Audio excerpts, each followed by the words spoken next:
Started Nundalaram and Aleph.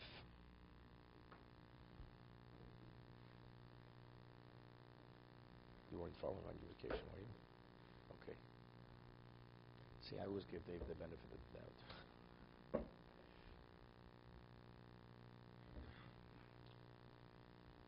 Okay, just to review a little bit. The Mishnah says that according to Reb Meir, a person takes hegdish, something that's consecrated, knowing it's consecrated, he knows and she knows, and he marries a woman with something that's hegdish. Reb Meir says mukudeshes. The Mishnah of Reb Meir says mukudeshes. Why is mukudeshes? So the Gemara explained that Reb Meir is of the opinion that when we speak of mi'ilo, when a person is moel, it changes the status from hegdish. There's a transition, a transfer from hegdish to chulin. Reb Meir's opinion, even if one does it deliberately, it brings about this change. Right? From mazid, even b'mazid, it goes from hegdish to chulin. And therefore, you have to pay principal, a fifth, and you have to bring an osham. Asher milos. But Reb Meir says, what about if you take the object, which is hegdish, not being aware, and she's not aware, and you makadish b'shogeg, and mukudeshes. That's the Mishnah. B'mezid mukudeshes, b'shogeg ein mukudeshes. The Rabbi Yehuda says no. B'mezid ein mukudeshes, because Rabbi Meir and Rabbi Yehuda, that's what we rule like Rabbi Yehuda, that Milo cannot take place b'mezid. If your person deliberately wants to use something in hegdish, it doesn't lose its hegdish status. So you makadish with something which is not yours. Makadish something which is hegdish, which is consecrated. But b'shogeg, if you makadish with something which is hegdish and not being aware of it, since that's the context of Milo, the transfer takes place, therefore she's mukudeshes. So when he takes it to be makadish, it becomes chulin, he's makadish b'chulin.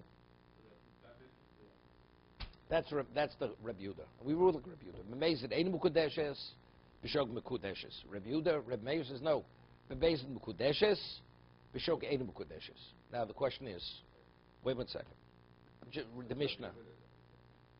B'mezid mukudeshes, b'shog ein mukudeshes. That's Reb Meir. Reb Yehuda says no, the other way. Something that's consecrated, not ma'aser shenim. Kegdish. Wait.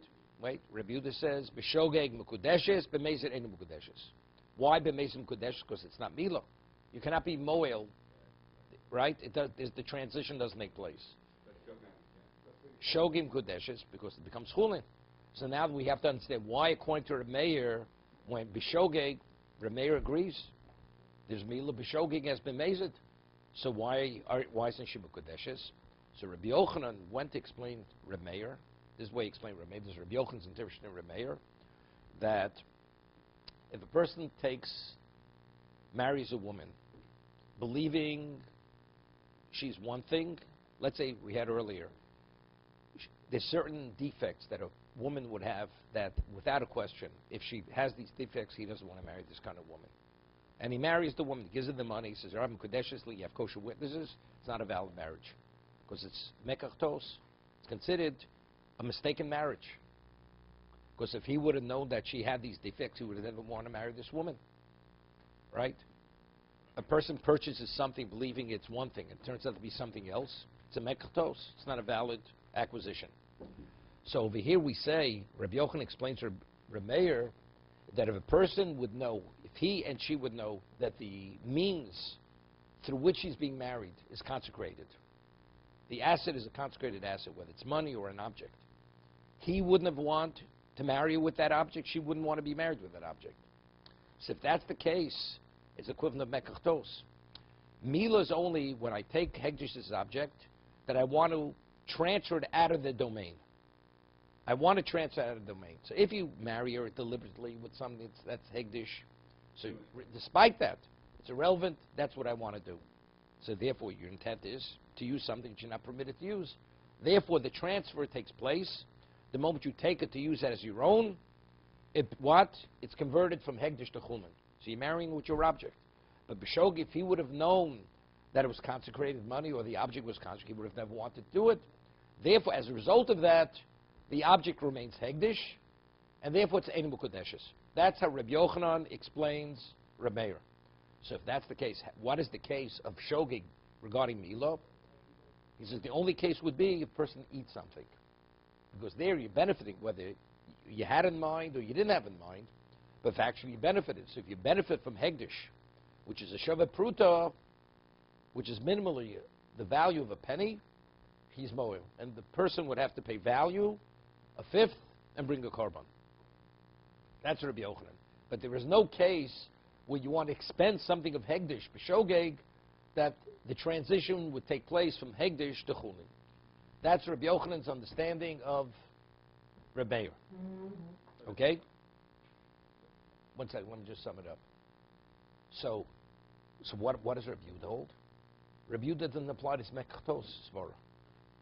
We don't say if he would have known he won, but factually, since the person's mindset was to use it, that's sufficient to cause the transfer from Hegdish to Chulin. David, you with me? Again, no, it's important to be, because we're going to go a whole different direction in a second. Again, I'm not sure where David's mind is. He has to wean himself. Okay? The halacha is that, based on the brachos, it's rule in Shulchan Aruch, that when you come into a shul, you have to wait a period of time that it takes to walk Dalet Amos. Why? Because to detach yourself from the previous state, you need that pause. You have to pause to that degree to enter into a new mindset. That's the degree you need a pause. Okay? So I'm not sure how large of a pause we need here. Okay. So again, I go and I consecrate a gold fountain pen. Of course, I know David's into fountain pens. Gold fountain pen, special fountain pen. And I take it deliberately and I give it to a woman. I said, this is my prized fountain pen. Harei Mukadeshis with this fountain pen. Knowing it's Hegdish. Going to Rameh Mukadeshis. She's married. Because the moment you take that fountain pen, although you know it's consecrated, to use it as your asset, that causes the fountain pen to lose its consecrated status. It becomes yours. So you're marrying her with your own object. That's Rameir. Wait a second. That's Rameir. Because Rameir is of the opinion that Milah is able to take place even in the context of deliberateness, even when it's mazid. Okay? Rabbi Yehuda says no. The Gzeres HaKosuv, that the Torah says that Milah, that the conversion from Hegdish to Chulin takes place, is only in an inadvertent context. When you do it deliberately, although you violated, if you benefited, but if you deliberately take something which is consecrated, the object remains unaffected. It retains its Hegdish status. So if you take that same fountain pen and you want to be Mekadosh Anisha, Einu B'Kudeshes. Because it's not a context of shogeg. It's deliberate. You know it's Hegdish. You want to use it as your own, the object remains unaffected. You're not even the thief. You're not even the thief. You're not even the thief. Because Hegdish, anyway, wherever it is, it's Hegdish. If I consecrate a table, tables are my domain. It's Hegdish. So the person takes it, if you're of the opinion Milah doesn't take place, b'mezid, so you're holding Hegdish's object. You have no kinyan gzela, you have no right to use it, you have nothing. You have nothing in the object. All you are is you're no different than a custodian.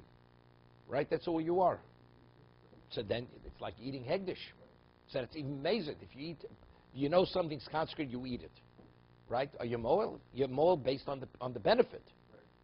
So the same thing, but again, that's because you benefited. We're talking about the conversion. Converting it from Hegdish to Chulin.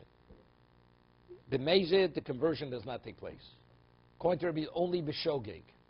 According to the Chachamim, according to Reb Meir, b'shogeg, b'mezid, b'shogeg would also take place. But why doesn't it take place? Because it's the equivalent of Mekach Tos. Because if he would have known, he wouldn't have wanted to do it. The whole thing was a mistake. Therefore, it's the equivalent of not wanting to convert it from Hegdish to Chulin. There's a Kosov. Okay?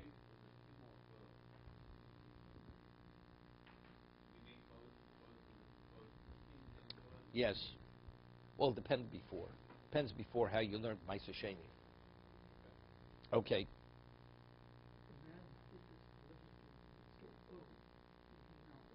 He owes them Right? He owes Hegdish. He owes the principal a fifth, plus he has to bring a korban. B'shogeg, he owes the object remains Hegdish. So he just has to return the object. Return the object. Right. No. B'mezid, you owe nothing, because again, within the context of Mezid, the conversion doesn't take place. B'shogeg, it does take place. Inadvertent. Mistakenly, a person believed the ring was his ring, and he married a woman with the ring, which he consecrated. Mekudeshes. Because when you took that ring to give it in marriage, when you take it as your own, that causes the transfer from Hegdish, from the conversion from Hegdish to Chulin. Then he owes the value of the ring, plus a fifth, plus a korban. Okay?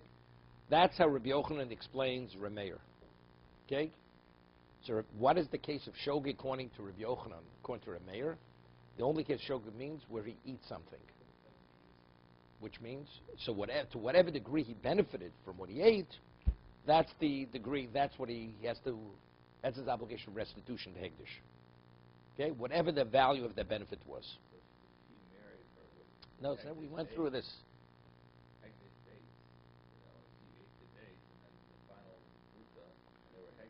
She ate it. Wait a second. When did she eat it? What, he put it into her mouth? So we're no. Yeah. Good. Then she'd be mukudeshes. She'd be mukudeshes. No, because over there, no, Mezid, it's easy. Shogeg, because he caused that benefit. Right? She'd be mukudeshes. Okay. Omar Rav, so Rav takes issue with Rabbi Yochanan. So according to Rabbi Yochanan, according to Rameir, we differentiate between Mason and Shogeg. Shogeg, there's no Mila in 99.9% of the cases. And Mazid, there's always Mila.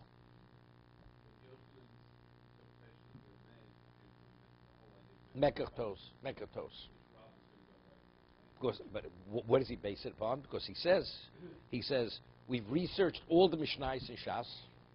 You never come upon Rabbi Yochanan, Rameir, that he differentiates between Shogeg and Mazid. It's always Mila. Whether you do it deliberately, do it inadvertently, there's always a conversion taking place. We don't apply the principle. We don't make such a differentiation. Omar Rav, we're going to Nun Dalid.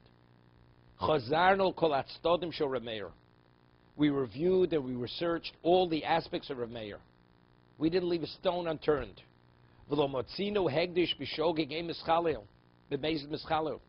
And we never find Rameir differentiates between, say, that if it's done inadvertently, the conversion does not take place, and if he does it deliberately, the conversion does take place. We've never come upon such a thing. So evidently it's indicated that Rameir does not differentiate. Shogeg, he concurs with Rabbi Yehuda. Where do they argue? B'mezid, where it's done deliberately. Okay? So now the question is, but how do we understand the Mishnah? But the Mishnah says, person is Mekadosh with Hegdish, B'mezid Mekudeshes, B'shogeg Mekudeshes. If we're saying Rameir doesn't make such a differentiation, so how do we explain Rameir's position in the Mishnah? It says a person takes something that's consecrated, marries a woman. If he knows it's consecrated, it's Hegdish Mekudeshes. Shogeg ain't Mekudeshes. So why in that case is ain't Mekudeshes? Okay? U'mishnah seinu b'kosnos kuhuna. Shlobodel. The Hegdish of the Mishnah speaking, a person consecrated the vestments. The vestments that are worn by the Kohen. Now, the vestments worn by the Kohen are what? It's Hegdish. The Hegdish. And now, and he takes that vestment. No, it could be a Zor. Anybody. He takes a shirt, thinking it's his own shirt. And he gives it to the woman. He says, Arei Mukadeshesli. Right? With the shirt. Ein Mukadeshes. Doesn't have to be a Kohen.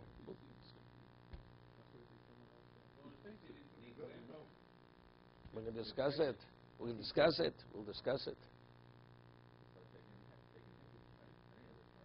No. Because it's Orshel Bodel. We're speaking about the shirt of a Kohen. The vestment, doesn't have to be the shirt, it could be the pants, making it just simple. The shirt of the vestment which did not deteriorate. Didn't become a rag. It still functions as a vestment. Okay? If he marries the woman with that kind of object, ein mukadeshes, according to the mayor. Why? Hol v'nidu lehonas behem. V'shlo nidu Torah malchei ashoris. Okay? Now let's explain it, and we'll see Rashi. A Kohen must officiate with his Dalit Begodim, what we call Big Day Loven, his white vestments. Otherwise, the avod is not valid. But factually, if he's covering his nakedness, he's benefiting, right? And it's something which is consecrated. Is he moil? Let's say he has warmth from the vestments, right? So you should have to bring a korban milah. The answer, of course not, because he's permitted. Because only in that particular context is he qualified to officiate. He has to wear Dalit Begodim. He has to wear the 4 vestments. But what about if he puts them on a few minutes before he officiates, and he has extra time? He's wearing them more than that's necessary, or he delays removing them after he finishes officiating. So now he's benefiting. So if he's benefiting, he should what? He should have to bring a korban milah, right? He should have to pay value plus a fifth and bring a korban, because he's benefiting from something that's consecrated. Within the context of avoda, we understand that. But if he puts them on too early, or delays removing them not soon enough, he should be in violation. So why isn't he in violation of milah? The answer is Shlodito Torah Malchei Ashoris, because the Torah was not given to angels. Since a human being can't be that exact and that perfect, so there's always a time delay. So when originally it was consecrated in the context of shogeg, you're not moil. Where are you going? They're off. You know, the race, they're off. Forget about it. Why is this shogeg? It's not. He is the Kohen's wearing. He's allowed to go get coffee with his clothes. He has a few minutes to actually go get coffee. It's okay. He's not allowed. He's not allowed. He's not allowed. It's not allowed. No. If he did, that's what we're talking. That's what we're talking. Wait a second.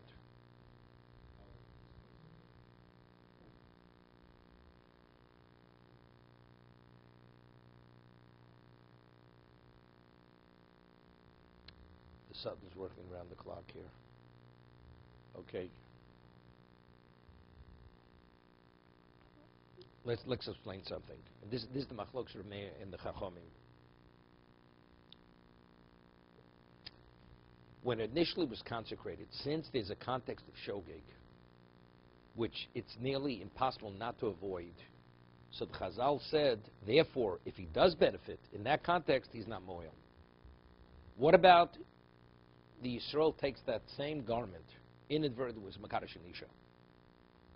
Rabbi Yehuda's of the opinion you're moil. Because that's not the context of shogeg, which Chazal originally said, that you're not moil. It's only within the context of wearing the garment that extra period of time, which is almost unavoidable. Okay? But if you take that in a context of shogeg in any other context, you're moil. Rameir says you're not moil. Because you look at the whole area. Chazal said in a context of shogeg, you're not moil. Regardless in what context of shogeg it may be. So if he takes the Yisrael, even the Yisrael mistakenly takes that garment and marries a woman, since it's within the context of shogeg, the consecration of this garment was never meant that you should be in violation in the context of shogeg. Because we don't differentiate whether it's this shogeg or any other shogeg. Doesn't make a difference, because I'm saying even then, even. There's no difference between a Kohen and a Yisrael. It's like him taking money from the treasury. What about the Kohen? The Kohen has no right. It's not his personal asset. What do you, so therefore what? It's not his. Why is he any different than the Yisrael? Doesn't make a difference. If initially the consecration, wait a second. If the original consecration was that there's leeway within putting it on early and leaving it on a little bit longer, and it's limited to that, in any other area, it's no different than anything that's consecrated. That you're benefiting. So even the Kohen should be moil. Right? It should be also the even the Kohen uses the shirt to be Mekadosh Anisha. Right? But yet we're saying no. That since within the context of Shogig regarding the shirt, Chazal said it was consecrated in that context, you're not moil. So regardless, whatever the Shogig may be, you're not moil. So it doesn't make a difference if the Kohen uses the shirt, Yisrael uses the shirt. It's unlimited. Within the context of Shogeg, there's no Milah. That's where Rameir holds. Rabbi Yehuda disagrees. Within the context of wearing it, Lo Nid Torah Malchei Sharis, that's one thing. So if the person tarries taking it off, or he puts it out a little bit, he doesn't start fishing immediately. He's not moel. But in any other context which is unrelated to the avodah, Rabbi Yehuda says you're moel. Therefore, Mekadosh with the Kosnes Kuna, right? Of course, it's Yosel Chulin. You take that shirt inadvertently, the conversion takes place immediately. The shirt is converted from a consecrated status to Chulin. Therefore, Mukudeshes. Rabbi Yehuda. Rabbi says no, because within the context of Shogeg, Mila has no relevance. So it's like wide open. Shogeg is wide open. Only in this case about the Only Big Day Kuna. Because Big Day Kuna, because Lo Nid Torah Malchei Ashoris, that means therefore B'Shogeg, you're not Moel. It stays hekdesh no matter what either a Kohen does or Yisrael does. Whoever does They it. will not go. This has, because B'Shogeg, it has no relevance to Milo. How long does that last for? We'll see. That's next Gemara. You learned this Gemara already. You had a few days. The next 3 lines down. What about it's Big Day Kuna Shebolu? Let's say they were worn out. Now they become rags.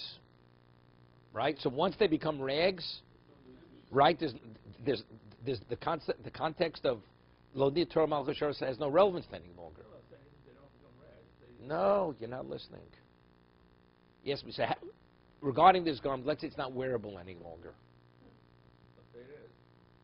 Sabuk said it's Lo Nid Torah Malchei Sharis. That's what we're speaking about over here. As long as that lasts. Well, he puts it in his closet for 3 years and it's still wearable. And mistakenly, he puts it on to go to a wedding, the shirt.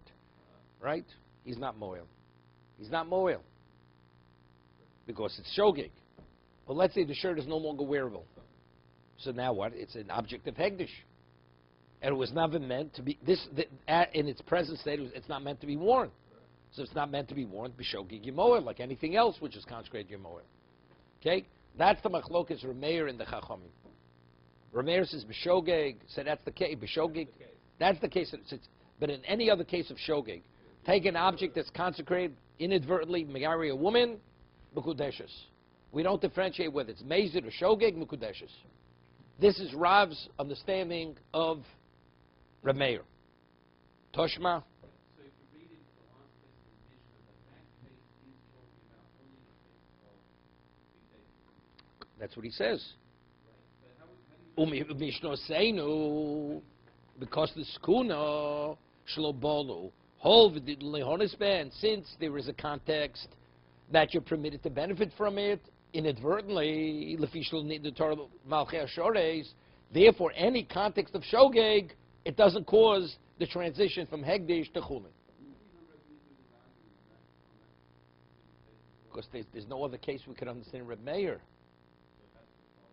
Right, he's arguing with the context that Reb Meir is speaking about. Toshma. So it's a kolshkeit. It's a kolshkeit. If he's arguing on that case, he's arguing every case of shogeg. Toshma. No. Reb Yehuda says if Rameir agrees, every other case is shogeg. So they agree, and they agree in every other case. That's mukudeshes. Okay? Toshma. Kosnes kuna shebolu. Okay? That was being kosnes kuna which became worn out. So they no longer function as vestments. Mo'alim ben divrei Meir. You mo'il. Right? Because you can't apply the principle of Nid Torah Malchei Ashoris because they're not wearable any longer. But the Gemara understands now when Rabbi Yehuda says in the Mishnah that the garments, the shirt of the Kohen which became worn, Yemoel, means even at this point. Not only are you Moel if the shirt is wearable, even if it's no longer wearable, you're still mowing. That's what the Gemara understands right now. Where a mayor, that's the chiddush. Meaning like this. Normally, what do we say? What's the halacha if a person expends hegdish? Hegdish used, the Gemara says in a number of locations, the blood that he sprinkled on the mizbeach, correct?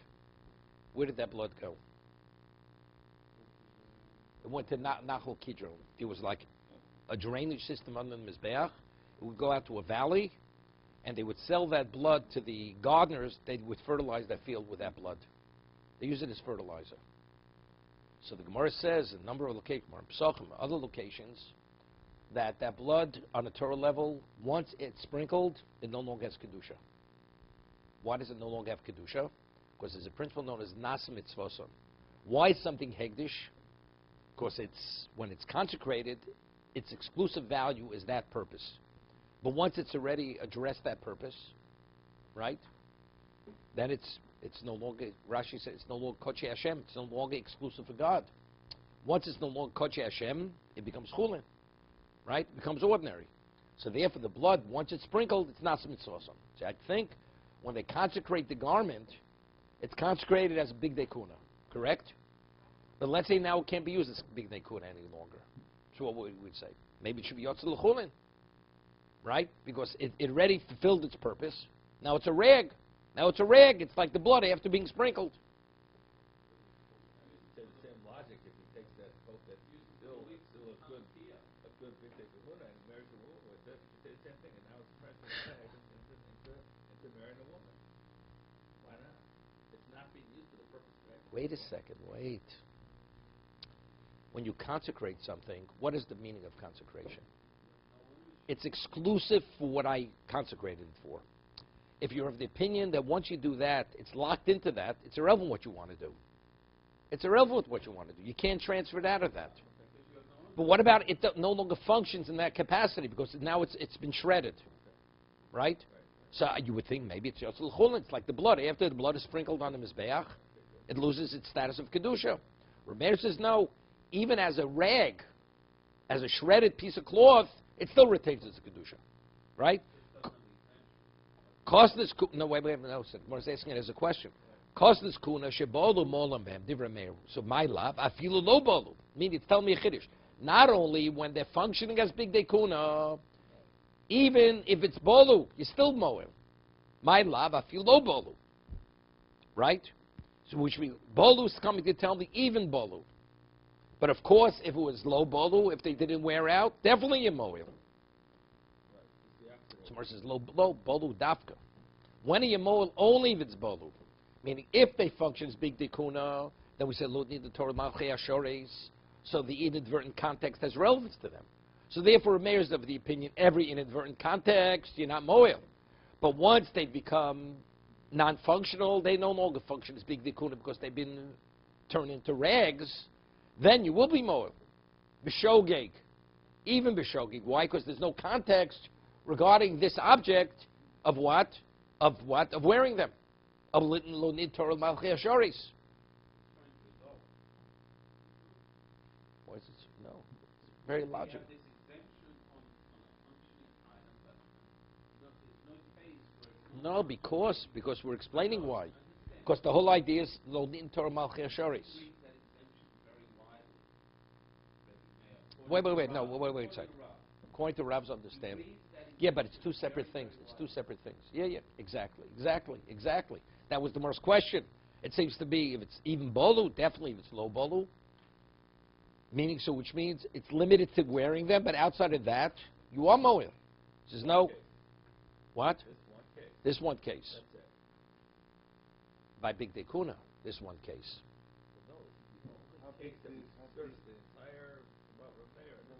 No, that you won't be moil. No, but every other case you are moil b'shogeg.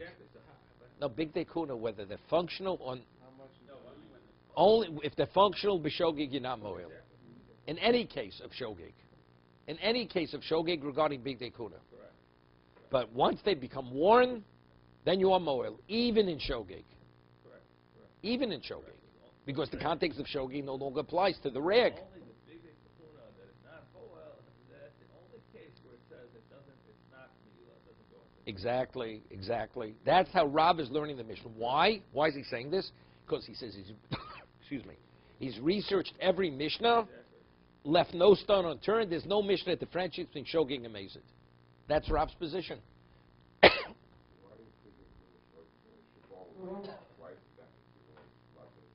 So that's good. It's a separate discussion. Of course, it was only consecrated initially b'shogeg within the context of functioning. Otherwise, they said no. If it no longer functions, then it's like what? Because it has other functions even afterwards. They used to use it as the wicks. No. Within the context of what's his name of service of the Beis Hamikdash, they used to use the wicks as wicks in the menorah. So therefore, it has a function. Here, once the blood is expended, fertilizer is not a function of the Beis Hamikdash. It's not a function of the Beis Hamikdash. Fertilizer.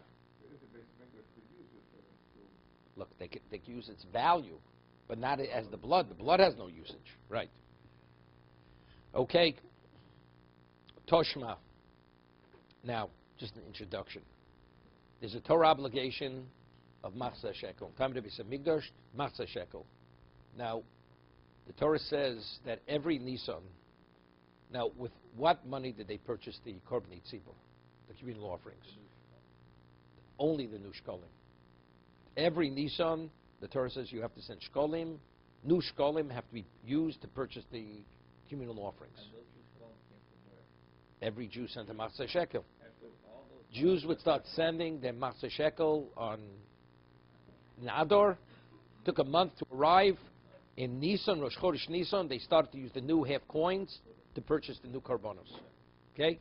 Let's say they had no coins. Let's say they didn't have any new coins for whatever reason. Did the Eved, the korban is valid even to use an old coin.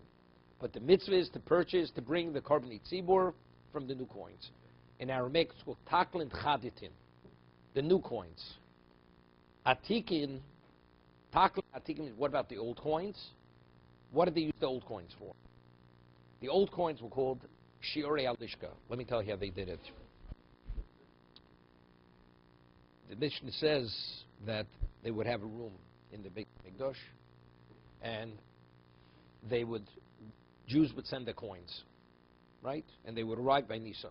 So you had a lot of silver coins, with 50, half Machzah Shekel would arrive, or whole coins, and they would put them in a room. Now they had 3 large boxes, were shaped like horns. And they would tithe the coins. They would go in with like a shovel or some kind of utensil, take the coins and fill up these boxes. Now, when they would, it's called Trumas Halishka, like one tithes grain. They would tithe the coins. That's called Trumas Halishka. Truma of the room, of the office, right? Of that room. Now, the coins that are left, what do they refer to? They're referred to as shiorei alishka. That's the remnants that are left over of the coins that were tithed. You following? There's truma, like when you take truma, so what's left over is chulin. So they would coins of the room, so what's left we call shiorei alishka. So what would they do? That they would take a leather mat, cover over those coins. Now coins came again. Jews sent coins throughout the year. If the coins didn't arrive at a certain period, other coins came.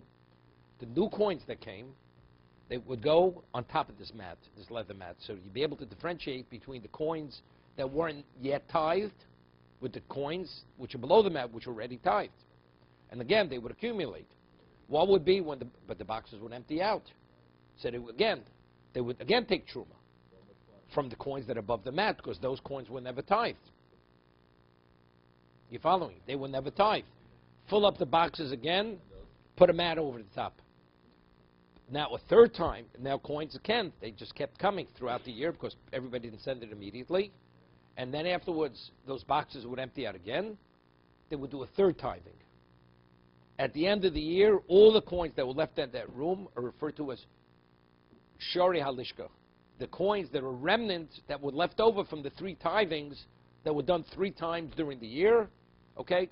Now, those coins, what did they do with those coins? Those coins they did not use to purchase korban tzibur. What did they use those coins for? Wait. What about a person should have sent this coin that year, and he was the lady sent last year's coin this year. That old coin, it's called Taklin Atikin, the old coin, that, what happened? A person in that year wasn't able to send the coin, for whatever reason. Didn't send his master shekel. It arrived in the following year. So the previous coin arrived the following year. That coin was not used to purchase a korban tzibur. It had to be a new coin. It had to be a coin to send for that year, not to pay off an old debt. How would they know that? Because there were different boxes. There was a box that was called Taklin Adikin. If a person came and he gave the coin, he put it in a different box. He would, otherwise they wouldn't know. They wouldn't know. He would put it in the old box coin. Okay? So that's how they would do it. Now, the status of that coin that went in the box from the previous year had the same status as the Shorei Alishka. It was like the old coin. What? It had the same status as the old coin. So what would they use that for? So we'll see to build the wall of Yerushalayim, all the refurbishing that had to be done, and the needs, they would use those coins. But there's a problem. But if those coins are Hegdish, right, they were consecrated coins. So how could people, you sit in the shade of a wall, you're benefiting from the shade. So if that's the case, you're moel, right? You're not permitted to benefit something that's consecrated. So if you go and you purchase stones to build a wall, so the walls have kedusha. So now if you benefit from that wall, you sit on the wall, you sit in its shade, right? Inadvertently, you should be moel. And it's something which is impossible to avoid. It becomes a problem. It's similar to the clothing, same thing. When you're not moel, everybody agrees you're not moel. You're not, okay, so that's the Gemara's going to say, to be continued.